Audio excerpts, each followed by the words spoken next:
జై శ్రీమన్నారాయణ. నేను మీ icon astrologer Gattupalli Suresh Babu. అయితే మనకి ఈ యొక్క 2025 సంవత్సరం జూన్ మాసం, ఈ జూన్ మాసంలో ద్వాదశ రాశుల వారికి ఎలా ఉండబోతుంది, వారి వారి యొక్క గోచార ప్రకారంగా, వారి వారి యొక్క దశ అంతర్దశల ప్రకారంగా వారి వారి యొక్క స్థితిగతులు ఎలా ఉన్నాయనేది మనం ఒకసారి చూసుకున్నట్టయితే కనుక, ద్వాదశ రాశుల్లో ఒకటి వృషభ రాశి. వృషభ రాశి వారికి ఈ జూన్ మాసం మొత్తం కూడా చాలా రకాలైనటువంటి అనుకూలతలు బాగా కనిపిస్తూ ఉన్నాయి. అనుకున్నటువంటి కార్యక్రమం కావచ్చు, అనుకున్నటువంటి శుభకార్యం కావచ్చు, అనుకున్నటువంటి గోల్ కావచ్చు, మీరు ఏదైతే పేరు ప్రఖ్యాత హోదా కోసం చేయాల్సిన పనులు, ఆర్థిక స్థమైనటువంటి ఆర్థిక స్థితిగతులు అన్నీ కూడా మెరుగుపడేటువంటి అవకాశాలు మెండుగా ఉన్నాయి. అలానే మీకు నరదిష్టి, నరప్రవాహం కూడా కొంతమేర బాగా కనిపిస్తుందని చెప్పవచ్చు. ఎందుకంటే 10 మందిలో కళ్ళల్లోనూ మీరే పడతారు. 10 మందికి కూడా మీరు ఒక సెలబ్రిటీ లాగా, ఒక రకమైనటువంటి మీరు ఒక స్థాయిలో ఉన్నారు అనే ఒక ఉద్దేశం 10 మందికి తెలియటం, దాని ద్వారా మీకు నరదిష్టి, నరఘోష, నరప్రవాహం ఎక్కువగా కనబడుతూ ఉంది. కాబట్టి మీరు చిన్నపాటి పరిహారాలు కూడా చేసుకోవాల్సి వస్తుంది. అయితే ఈ వృషభ రాశి వారికి నరదిష్టి, నరప్రవాహం ఏదైతే ఉందో, ఈ నరప్రవాహం తగ్గడానికి కూడా మనం పరిహారాలు ఇస్తాము. అలానే ప్రతి రంగంలో కూడా మీరు రాణించుకునేందుకు చాలా అవకాశంగా ఉంది. అలానే ఈ మాసంలో, జూన్ మాసంలో వృషభ రాశి వారికి స్కూల్స్, ఇన్స్టిట్యూట్స్, కాలేజెస్ ఏమైనా ఉంటే కూడా మొదలు పెట్టుకోవచ్చు, స్థాపించవచ్చు. ఎవరైనా తీసి వారికి కలవట్లేదు, కలిసి రావట్లేదు అని చెప్పి లాస్ వచ్చింది తీసేసినవి ఏదైతే ఉందో, ఆ సెకండ్ హ్యాండ్ మీరు హ్యాండ్ ఓవర్ చేసుకున్నట్టయితే కనుక ఖచ్చితంగా మీకు కలిసి వస్తుందని చెప్పొచ్చు. అలానే కోర్టులో నడిగేటువంటి వ్యవహారాలు ఏమైనా ఉంటే కూడా ఈ మాసం మొత్తం కూడా మీకు చుక్కెదురని చెప్పొచ్చు. అలానే భార్యాభర్తల మధ్యన ఎడబాటు భారం కనిపిస్తోంది. కాబట్టి పెళ్ళైనటువంటి భార్యాభర్తలు ఎవరైనా ఉంటే మూడో వ్యక్తిని మధ్యలోకి చేర్చుకోకండి. ఖచ్చితంగా మీకు లాస్ అయితే, ఇబ్బంది అయితే కలిగేలా కనిపిస్తుంది. కాబట్టి ఆ విధమైనటువంటి విధానం చేయండి. ఎవరికైనా అప్పు ఇచ్చేటువంటి గుణం మీకు ఉంటే కనుక అప్పు ఇవ్వకండి. మీద ఉంటే ఫ్రీగా దానం ఇవ్వండి, కానీ అప్పుగా ఇవ్వద్దు. అప్పు ఇచ్చేసి గొడవలు అయితే ఖచ్చితంగా రేపటి రోజున మీకు తగాదవుతుంది, శత్రువులు అవుతారు. కాబట్టి అప్పు అనేది మీరు ఇవ్వకుండా ఉంటే చాలా మంచిది. మీకు ఇచ్చినటువంటి అప్పులు ఏవైతే ఉన్నాయో అవి ఈ మాసంలో వసూలు చేసుకుంటే చాలా వస్తాయండి. మీకు 21వ తారీఖు జూన్ మాసం తర్వాత ప్రయత్నం చేయండి. ఖచ్చితంగా ప్రయత్నపూర్వకంగా మీకు వచ్చేటటువంటి అప్పులు ఏవైతే ఉన్నాయో అప్పుడు వచ్చేక ఉంటాయి.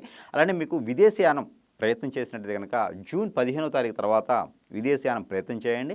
ఖచ్చితంగా మీకు రాణించి వీసా ఇంటర్వ్యూలో మీరు గెలుపొందేసి ఆ వీసా ఇంటర్వ్యూలో పాస్ అయ్యేసి మీరు విదేశాలకు కూడా వెళ్ళేటువంటి అవకాశాలు మెండుగా కనిపిస్తూ ఉన్నాయి. కాబట్టి ఒక వృషభ రాశి వారికి మరికొంత అదృష్టం కావాలి, అన్ని రంగాల్లో రాణించాలి అనుకుంటే కనుక ఖచ్చితంగా మీరు ఈ యొక్క తిథులు ఏవైతే ఉన్నాయో మీకు ఆదివారం, సోమవారం 2 రోజులు కూడా మీకు చాలా అనుకూలంగా ఉంది. జూన్ మాసం మొత్తం కూడా మీకు రాణించిన తిథులు 4, 3 నెంబర్లు లక్కీ నెంబర్గా భావించుకొని ఆ తిథులు 4, 3 అంటే 22వ తారీఖు కూడా మీకు అనుకూలంగా ఉంటుంది. 21వ తారీఖు కూడా మీకు అనుకూలంగా ఉంటుంది. 13వ తారీఖు అలానే 12వ తారీఖు కూడా మీకు చాలా అనుకూలంగా ఉంటుందని చెప్పవచ్చు.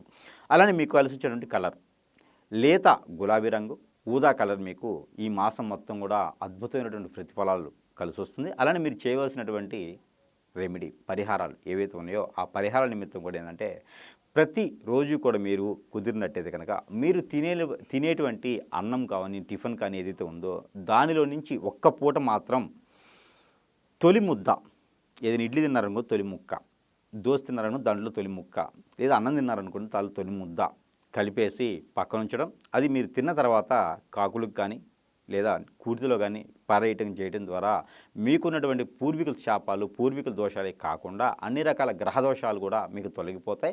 అలానే ఆర్థిక రకమైనటువంటి స్థితిగతులు కూడా తొలగిపోతాయి. జాబులో వెసులుబాట్లు కూడా మీకు లభిస్తాయి. నరదిష్టి, నరఘోష, శత్రుభయం, శత్రుపీడ అన్ని రకాల ఇబ్బందులు కూడా మీకు తొలగిపోయేదానికి ఉంటుంది. కాబట్టి ఈ మేర చిన్న చిన్న ప్రయత్నం చేయండి. అలానే మీరు ఇంకొక రెమెడీ కూడా ఏంటంటే కనుక, నైట్ పూట పనుకునేటప్పుడు పనుకోబోయే ముందు ఒక 2 లవంగాలు మీరు తినేసి వాటర్ తాగేసి పనుకున్నట్టయితే కనుక మీకున్నటువంటి నరఘోష, నరదిష్టే కాకుండా ఆర్థిక రకమైన సమస్యలే కాకుండా నవగ్రహాల నుంచి వచ్చేటువంటి దోషాలన్నీ కూడా మీకు పటాపంచలు అవుతాయి. అలానే రాహుకేతు దోషం కూడా మీకు తొలగిపోయేలా ఉంటుంది. కాబట్టి ఈ మేర ప్రయత్నం చేయండి. అలానే ప్రతి మాసంలో ఇస్తున్నట్టుగా ఈ మాసంలో కూడా నెంబర్ ఇవ్వడం జరుగుతోంది.